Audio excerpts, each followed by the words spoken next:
अब हम पढ़ेंगे पार्ट 15 जो कि है इलेक्शन, जो कि आर्टिकल 324 से आर्टिकल 329 तक में है। तो आर्टिकल 324 हमें क्या कहता है? There shall be an independent and transparent election commission of India. इसका इस्टेब्लिशमेंट कब हुआ था?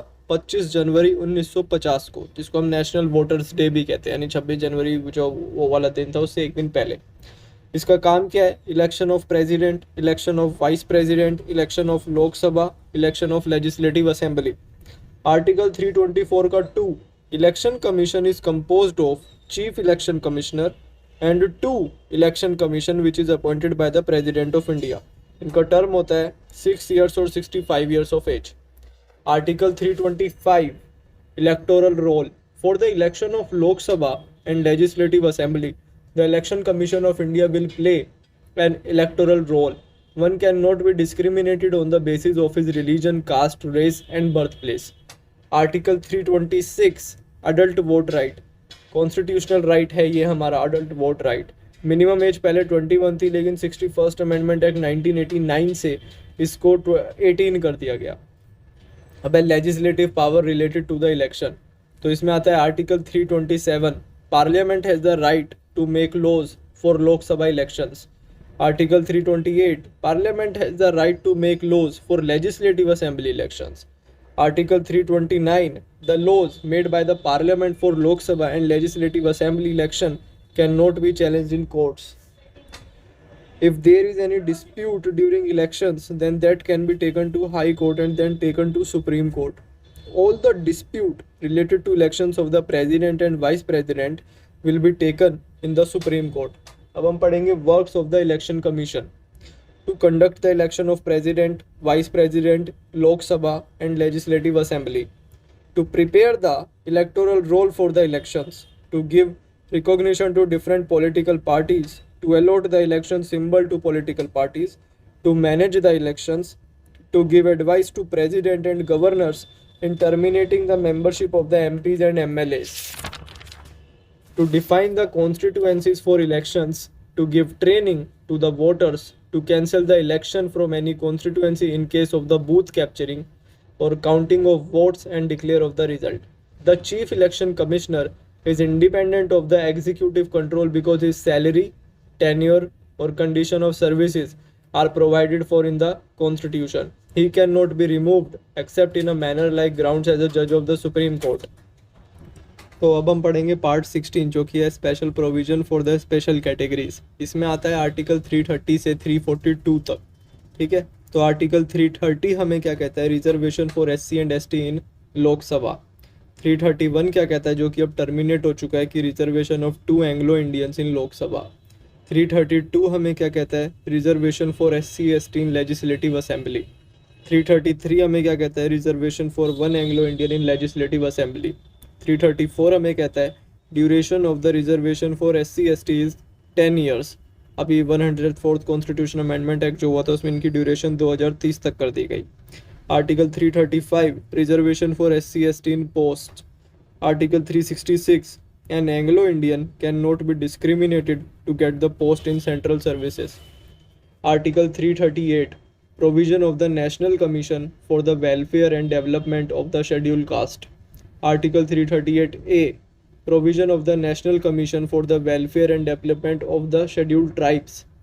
Article 340, reservation for OBC in National Commission, जो कि 102 कॉन्स्टिट्यूशन अमेंडमेंट एक्ट 2018 से आया था। Article 341, president has the right to add any caste in scheduled caste list.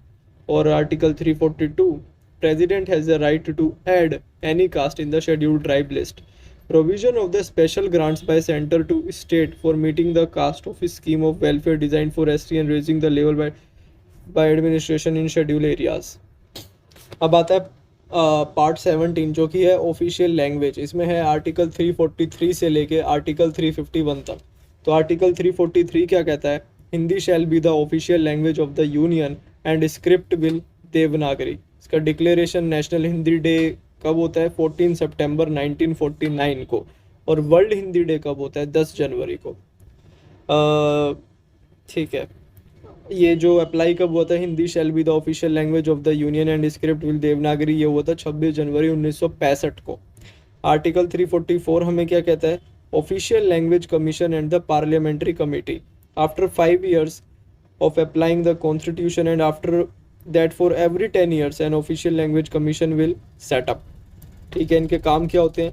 To apply Hindi language in the administration of union, to minimise the use of English language in union, to inspect the language used in supreme court and high court, to translate the English documents used in the parliament, to decide the language of communication between two or more states, or to promote and develop Hindi language. Article 345 हमें क्या कहता है? State languages. A state can run its administration in Hindi or in any language used in the state. Article 346, the language of the communication between two or more states can be Hindi or its state language. Article 347 हमें कहता है कि president can recognize any language and apply that in the administrative. Article 348 हमें कहता है language of the judiciary, acts and bills. All the works of the Supreme Court and High Court will be done in English language. All the bills, acts and ordinance presented in Parliament will be in English language. Article 349, all the laws related to official language will be made by the permission of President. Article 350, language of plea. A person can give his application or plea in English, Hindi or any constitutional language. तो अब हम पढ़ेंगे part 18 जो कि है emergency provisions, जिसमें है article 352 से आर्टिकल 360. अब there are 3 types of emergency, जिसमें सबसे पहले हम पढ़ेंगे नेशनल इमरजेंसी जो कि है आर्टिकल 352. आर्टिकल 352 हमें कहता है proclamation of the national emergency by the president of India. Article 352 का 2 हमें कहता है power of president to make changes and to cancel the proclamation of the emergency.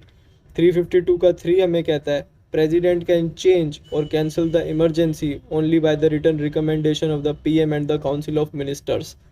Article 352 का 4 कहता है proclamation of the emergency will be presented in parliament and that should be passed by 2/3 majority in both houses with in the 1 month. अब आता है effects of emergency जो कि है article 353 में. आर्टिकल 353 का A direction of union to states. Article 353 B power of union to make laws on the subject of the state list. Extension of the term of Lok Sabha for max 1 year और termination of the fundamental rights except article 20 and 21. An approval of both houses must be obtained every 6 months for the continuation of it. This is the emergency due to war, external aggression or armed rebellion. अब आती है state emergency जो कि है article 356 में. President rules in state due to failure of the constitution machinery in state. There is a provision that every such proclamation must be approved by both the houses of the parliament within 2 months. President should not outright dismiss the government. He should only keep the state assembly in suspended animation, and dismissal, if required, should only be after the approval of the proclamation of the parliament. Supreme Court also said that it can restore or a dismissal assembly back to life if the dismissal is found to be malified. Punjab was the first state where president rule was imposed. तीसरी आती है financial emergency जो कि है article 360. provides for the financial emergency if there is a threat to the financial stability or credit of India. अब हम पढ़ेंगे part 19, 21 और 22 जो कि है miscellaneous temporary and special provisions. ठीक है भाई, इसमें सबसे पहले हम पढ़ेंगे आर्टिकल 361 जो कि है conservation to the president and governor against the equality before law. Article 361 का ए conservation of publication of the works of parliament and state legislature. Article 361b prohibition of getting a post of profit to the MPs and MLAs. Article 366 definition of the words used in the Constitution of India. Special provisions for states. Article 370 में special provision for Gujarat and Maharashtra state. 371A में Nagaland, 371B में Assam, 371C में Manipur, 371D और E में Andhra Pradesh, 371F में Sikkim, 371G में Mizoram. Article 371H में Arunachal Pradesh, 371I में गोवा और 371J में Telangana. Article 393 none name of the constitution of India.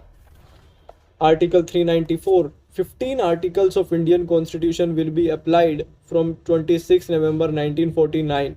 Translation of Constitution of India in Hindi. Article 395. Termination of Government of India Act 1935 and Independence Act 1947. अब हम पढ़ेंगे एक inter state council, article 263. It is a constitutional body which inquires into disputes between the states, delineates subject of common interest between states, and makes recommendations for coordination of policy and actions between states. On the basis of Sakaria Commission recommendation, a permanent interstate council was created in April 1990, consists of 6 union cabinet minister and chief minister of each state. It comprised of the prime minister as its chairman and following as its members: chief minister of all states and UT with legislatures, administrators of UT without legislatures, 6 central cabinet ministers including home minister nominated by the prime minister. अब आता है zonal council. Zonal council are advisory bodies और statutory bodies. ये वैसे constitutional bodies नहीं है. Created by an act of the parliament, state recognition act 1956. The act divided the whole country in 5 zones and provided a zonal council for each zone. There are as follows: northern zonal council जिसका headquarter है new Delhi में, central zonal council जिसका headquarter है इलाहाबाद में, eastern zonal council जिसका headquarter है कोलकाता में, और वेस्टर्न जोनल काउंसिल जिसका हेडक्वार्टर है मुंबई में, सदर्न जोनल काउंसिल जिसका हेडक्वार्टर है चेन्नई में. Each zonal council consist of the following members: home minister of the central government जो कि चेयरमैन होगा, Chief Minister of all states in zone, 2 Minister of each state in zone, and administration of each UT in zone. Zonal Council promotes the coordination in the interstate activities. A body similar to Zonal Council has been set up by an Act of Parliament for the Northeastern Zone and the Northeastern Zonal Council. अब एक Jammu and Kashmir में जो special status and reorganisation था, article 370 जो था, which provide for the special status to Jammu and Kashmir, was ceased to be operative with 6 August 2019. The Jammu and Kashmir Reorganization Act 2019 was enacted with effect from 31 October 2019, which provides for the reorganization of the state Jammu and Kashmir into Union Territory of the Jammu and Kashmir and the Union Territory of Ladakh. The High Court of Jammu and Kashmir will be the common High Court for the UT of Ladakh and the UT of Jammu and Kashmir.